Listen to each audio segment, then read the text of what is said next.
Hey guys, welcome again to my YouTube channel tech learning. Knowledge and curriculum, ये आपका paper है। इसमें मैं बताऊंगी टाइप्स ऑफ करिकुलम। अगर आपने इससे पहले की वीडियो नहीं देखी है तो प्लीज़ प्ले लिस्ट में जाके वीडियो देख लीजिए। उसमें मैंने करिकुलम का meaning, definition, main basis of curriculum, various objectives in school और नीड एंड इम्पोर्टेंस, ये सब मैं करिकुलम का करा चुकी हूँ। अब हम कराते हैं टाइप्स ऑफ करिकुलम। तो वीडियो शुरू करने से पहले प्लीज़ अगर आपने चैनल को सब्सक्राइब नहीं किया है तो चैनल को सब्सक्राइब कर लें, और अगर आपको वीडियो पसंद आती है तो उसे लाइक कमेंट शेयर ज़रूर करें। चलो तो बढ़ते हैं सीधा वीडियो की तरफ। टाइप्स ऑफ कैरिकुलम, ठीक है। तो इससे पहले अगर आपने वीडियो और नहीं देखी है तो उसमें बता दें कि मैंने पहले ही कैरिकुलम की डेफिनेशन, उसकी मीनिंग और need and importance of curriculum, various objectives in school, तो ये इतना मैं पहले ही करा चुकी हूँ। अगर आपने वो वीडियो नहीं देखी है तो आप जाकर प्लेलिस्ट में हमारे चैनल पर देख सकते हैं। ओके, तो यहाँ पर हम आपको कराएंगे टाइप्स ऑफ कैरिकुलम। तो पहला देख लेते हैं कोर कैरिकुलम, ठीक है। इस प्रकार के पाठ्यक्रम से जिसमें कुछ भी, इसमें शनिवार आपको करना अनिवार्य, ठीक है। तो इसमें क्या होता है, कुछ विषय अनिवार्य और कुछ जो विषय होते हैं वो बालकों की रुचि के अनुसार इसमें शामिल किए जाते हैं। पाठ्यक्रम के प्रमुख विषय कौन कौन से होते हैं? स्वास्थ्य एवं शारीरिक शिक्षा, कला कौशल, बागवानी, गणित, इतिहास और भूगोल। मतलब कोर कैरिकुलम में वो सब्जेक्ट होते हैं जो ज़्यादा इसेंशियल इम्पोर्टेंट है ना। तो हम पहले उन्हें ही इसमें ऐड करते हैं जो कि इम्पोर्टेंस होते हैं, और दूसरे कुछ विषय वो भी ऐड कर लेते हैं जो बच्चों के रुचि के अनुसार होते हैं, जिससे उनमें इंटरेस्ट आए और उनके साथ साथ भी जो इसेंशियल सब्जेक्ट्स हैं उन्हें भी पढ़ें, ठीक है।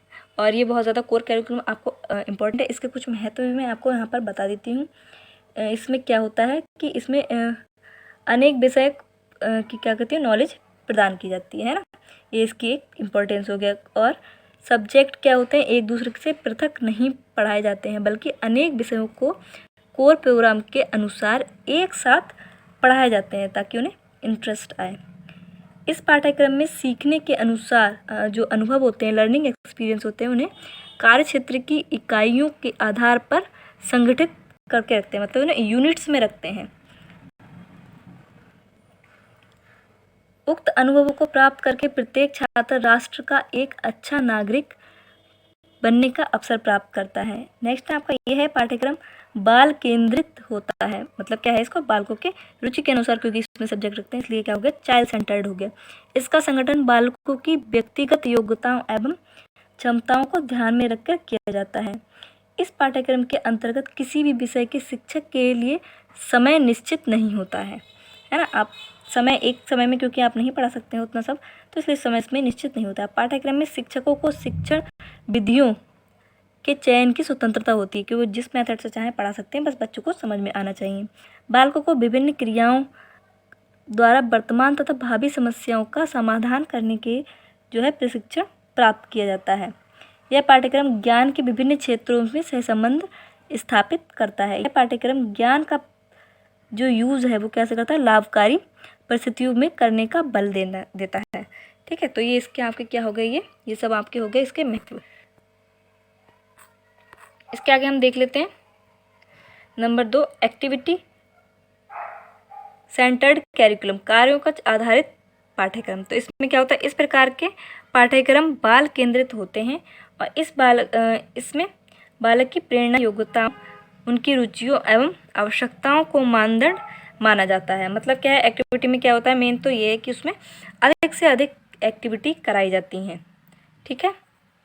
नेक्स्ट है आपका चाइल्ड सेंटर्ड कैरिकुलम या बाल केंद्रित पाठ्यक्रम। इसमें बालक की रुचि, प्रकृति, स्वभाव, अधिगम, प्रवृत्ति आदि का ध्यान दिया जाता है। इस पाठ्यक्रम में बालक की प्रधानता होती है। किंडरगार्टन एवं मॉन्टेसरी विधि का बाल केंद्र पाठ्यक्रम स्वीकार किया जाता है। मीन्स देखिए क्या है, इसमें वैसे एक होता है टीचर सेंटर्ड और एक होता है चाइल्ड सेंटर्ड। तो ये है आपका चाइल्ड सेंटर्ड। इसमें बच्चों के अनुसार उसके जो इंटरेस्ट के हैं या उसकी जो क्षमताओं के विकसित करते हैं उनको ही इसमें ऐड किया जाता है। उन्हीं सब्जेक्ट को इसमें ऐड किया जाता है, उन यूनिट्स को इसमें ऐड किया जाता है और सिलेबस को इसमें ऐड किया जाता है, ठीक है। नेक्स्ट है आपका अनुभव पर आधारित पाठ्यक्रम।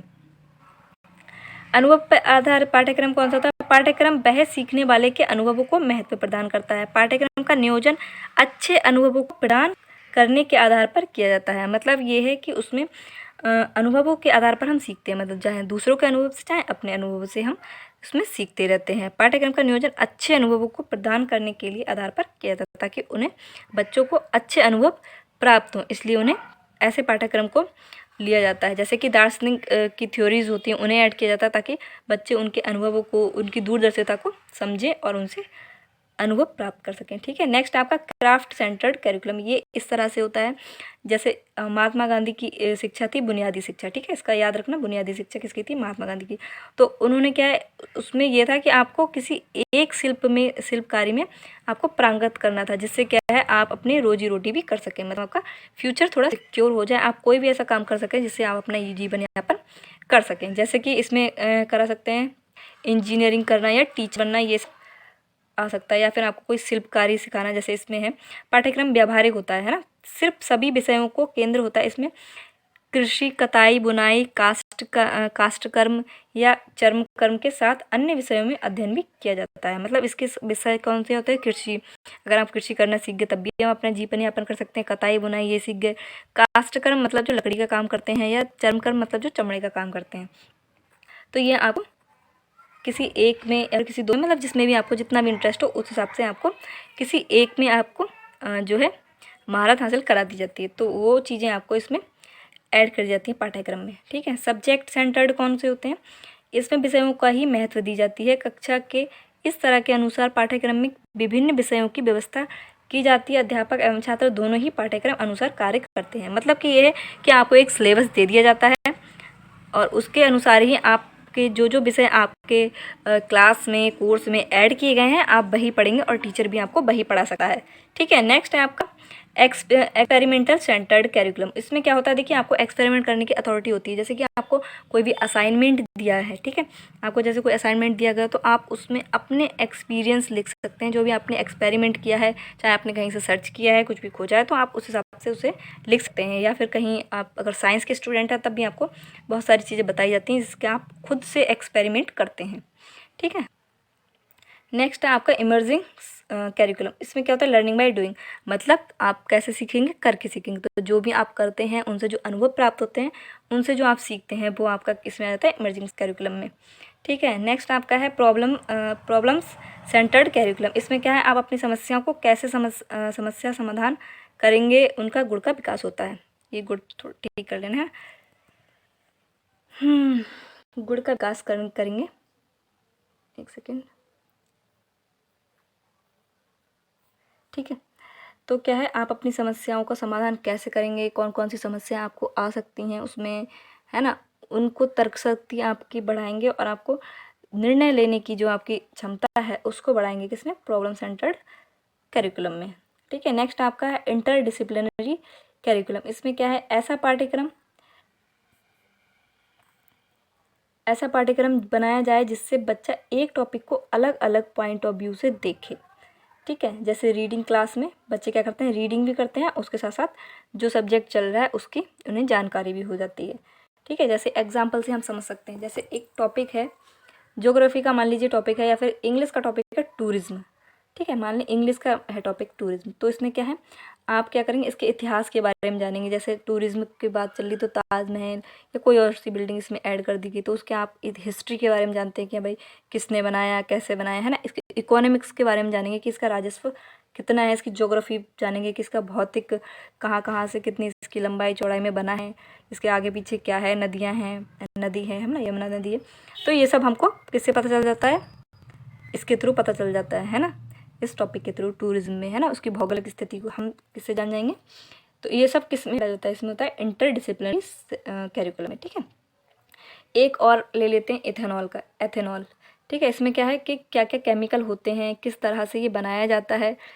ठीक है, ये तो हम समझेंगे एथेनॉल में, लेकिन इसके हम और जो सब्जेक्ट ऐड हो जाएंगे वो क्या? Micro economics. जैसे कितनी प्रोडक्शन होती है, कितना बेनिफिट होता है, प्रॉफिट कोर्स क्या होता है ना। इस टॉपिक को अलग अलग, मतलब इसका पूरा जो सोर्स है वो ये है, एक टॉपिक को अलग अलग सब्जेक्ट्स में अलग अलग पॉइंट्स ऑफ व्यू से पढ़ना इंटरडिसिप्लिनरी कहलाता है। ठीक है, एक टॉपिक लिया हमने और उसको अलग अलग सब्जेक्ट में देखना अलग अलग पॉइंट ऑफ व्यू से, ये आपका इंटरडिसिप्लिनरी कहलाता है। ठीक है, नेक्स्ट है आपका इंटीग्रेटेड करिकुलम। ठीक है, तो इसका मेन क्या होता है कि आप सभी सब्जेक्ट की बाउंड्री काट करके मतलब ख़त्म कर दी जाती हैं, सभी सब्जेक्ट एक हो जाते हैं। ठीक है, एकीकृत मतलब इसका मीन्स हो गया एकीकृत, कि आपको कोई सब्जेक्ट किसी में भी ऐड कर सकते हैं, कैसे भी इसे पढ़ते हैं। एग्जाम्पल के थ्रू समझते हैं स्काउटिंग गाइड।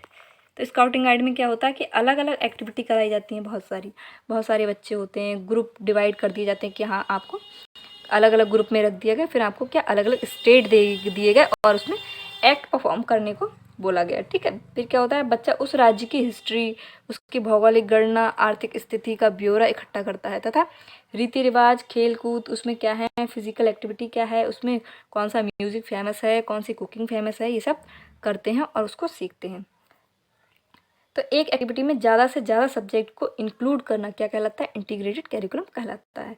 ठीक है, ये एक लाइन में आई थिंक आप समझ गए होंगे और एग्जाम्पल के थ्रू अच्छे से समझ में आपको आ रहा होगा। ठीक है, जो आपके वोकेशनल कैरिकुलम है वो क्या कहता है, व्यावसायिक शिक्षा देना। मतलब जैसे मैंने थोड़ी देर पहले बताया कि जैसे अगर आप व्यावसायिक शिक्षा लेना चाह रहे हैं तो उसमें जैसे आप BBA करते हैं, MBA करते हैं, तो वो क्या होती है, व्यावसायिक शिक्षा होती है। तो उसमें वही कैरिकुलम, सिर्फ वही कैरिकुलम को ऐड किया जाता है जो आपकी व्यावसायिक शिक्षा से रिलेटेड है, जो आप आगे जाके करेंगे। जैसे टीचर, अगर आप टीचर बनना चाहते हो तो आप B.Ed करेंगे, M.Ed करेंगे, तो उसमें सिर्फ टीचर की ही बातें होंगी, है ना, इधर उधर की फालतू कोई भी चीज़ें ऐड नहीं होंगी, बस उतना ही ऐड होगा।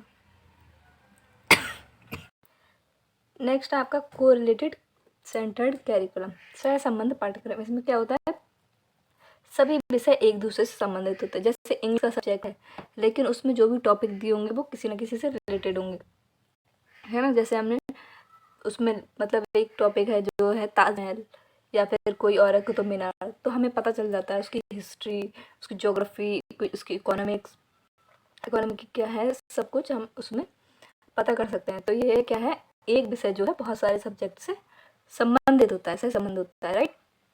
तो आई थिंक ये आप अच्छे से लिख लेंगे। जैसे कि आप टूरिज्म का ऐड ले सकते हैं, जैसे ऊपर मैंने समझाया टूरिज्म वो भी कैसे होता है, सारे सब्जेक्ट से सह संबंध रखता है। हिस्ट्री का इकोनॉमिक्स का नागरिक शास्त्र से, इन सब से सह संबंध होता है। ठीक है, तो ये आपके 13 मैंने बता दिए। ओके, अगर आपको हमारी वीडियो पसंद आ रही है तो प्लीज़ वीडियो को लाइक कमेंट शेयर ज़रूर करें और इसे चैनल को सब्सक्राइब ज़रूर करें। ओके फ्रेंड्स, अगर आपको कोई टॉपिक नहीं समझ में आता है तो आप कमेंट सेक्शन में पूछ सकते हैं। Okay friend, thanks for watching.